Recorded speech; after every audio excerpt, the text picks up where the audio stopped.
Well, good day, everybody. This is Charmaine Miller running right alongside you on this journey of continual learning and personal growth. Well, it's a new week, and you get a chance to be the best version of you there is. And truthfully, that's all that is required of you. Are you ready to make it happen? Or has your motivation taken a dive? Well, last week, hopefully you were there with me, we talked about how being motivated enables us to be more productive and even to produce our best work ever. But sometimes we have to admit we find ourselves not in the best of mood. Then what do? Well, we've established that we do need a system of personal motivation. Remember we said system, SYSTEM, stands for saving yourself time, energy, and money. Yeah, we need a personal system of motivation so that we can quickly climb out of that barrel of negativity and onto a platform of positive energy and productivity. Yeah, that's where we belong.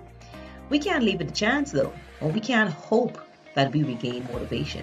The last time I checked, hoping is not an active strategy. Now, if you really listened last week, you've already seen that see and say are two regimens that we need to have in our arsenal of personal motivation. And if you haven't, you could check out last week's video if you're clueless about what we're saying. But if you already have these two, let me give you two more S's, so S tips of two things that you should have as components to help you stay motivated at work. All right. Now, the first S I want to mention is stir. Stir.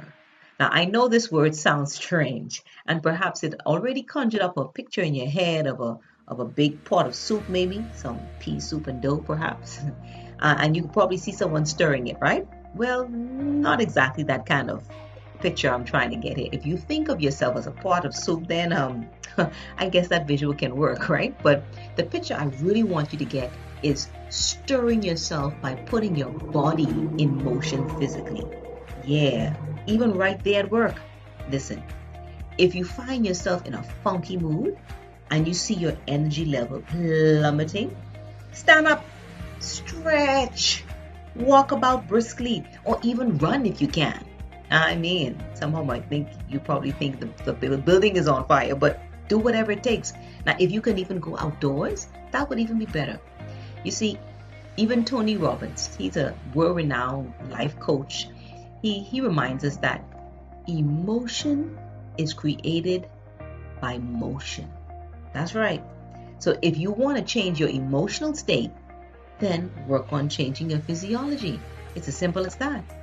You know, when I was a classroom teacher, I dedicated myself to keeping my students, on the move and excited and motivated. But anytime I detected that they were getting restless, lethargic, bored, I had them to get up and I indulged them in what I like to call it a BB. Yeah, it's a butt break. That was our terminology for it. I say, hey, you ready for a BB? For one solid minute, I would have them engage in a fun exercise, a movement challenge, or just simply dance to some music. Without fail, it worked for every time. They returned to their work invigorated and ready to continue. That simple little task of just getting up and moving. Why don't you try it? You can start by breathing deeply to oxygenate your blood. Sometimes we don't even get to do that. This will help to make you more alert and awake so that you can forget about what, had you in the funky mood in the first place. Just breathe deeply. Try it now. Let it get all the way down. Fill up your diaphragm. Now, if you can't get up and move right away, then get that upper body rocking. Move those arms. Shake your head. Don't forget to smile. Yeah, do something. I was just doing it today as I was preparing for this video. I put on some music and instrumental and I was just going. You can even make your own playlist of songs or instrumental tunes that would get you pumped up. So that I don't get distracted, I like to get the ones that have no lyrics, because even the familiar songs I would start singing and sometimes get off course. I like to use Evan Carmichael's instrumental for productivity. He has a set of music that he puts for productivity. We call them productivity music. He's got quite a few playlists too, so check it out if you're interested. You'll be surprised at what you can get away with at work and it can jumpstart your motivation. But of course, don't leave the stirring for just work now. Stir yourself to get in at least 30 minutes of exercise 3 days per week. Come on, we can do it. My educators friends out there, I know you're probably saying you're standing on your feet all day and you're doing enough exercise, but you know what? That's part of the job. You need to do something for you now. Your motivation level will thank you for it. So, stir. Now, the second one I want to give you is seek. Now, I know this sounds like I'm advocating another action here, but this one is a bit different. By seek, I want to admonish you to seek your source. Now, I call my source God. Others may reference and say Jehovah. Some say Yahweh, the universe, their higher power. I just know that being spiritually in tune is how many successful people stay motivated. In an address given, I think it was at Stanford University, Oprah was quoted as saying, "I'm not telling you what to believe or who to believe or what to call it, but there is no full life, no fulfilling life, or even meaningful life, sustainable, joyful life without a connection to the Spirit." Now, listen, that was said by someone who we know as the first Black female billionaire and one of the richest female self-made women in America. Boy, and she knows you have to have that connection. So you could even check out, if you don't want to take our word for it, look at successful people like Stephen Baldwin, Tyler Perry, Mark Wahlberg, Denzel Washington, Demi Lovato, and you would find that all of them rely on their spiritual source to keep them motivated and pursuing their purpose. So who are we to say that it's not necessary, huh? These folks would quickly tell you that if you're feeling demotivated at work, take some time to quiet your mind.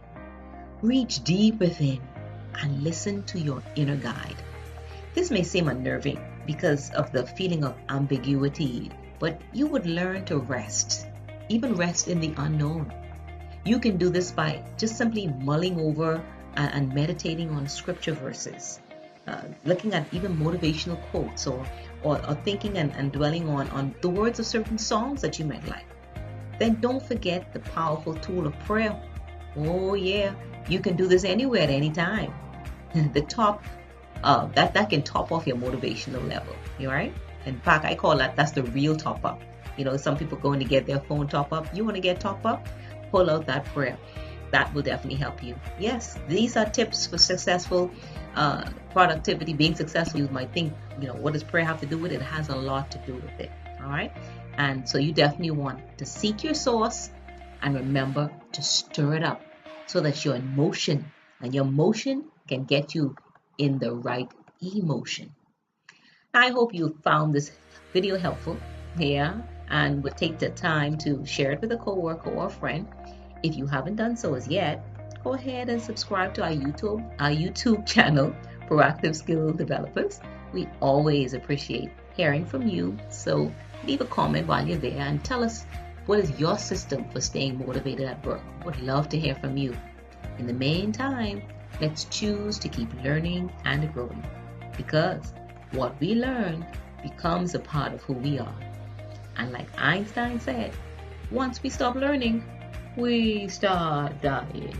So never stop learning, because life, as you know, never stop teaching. So until next time, to your success.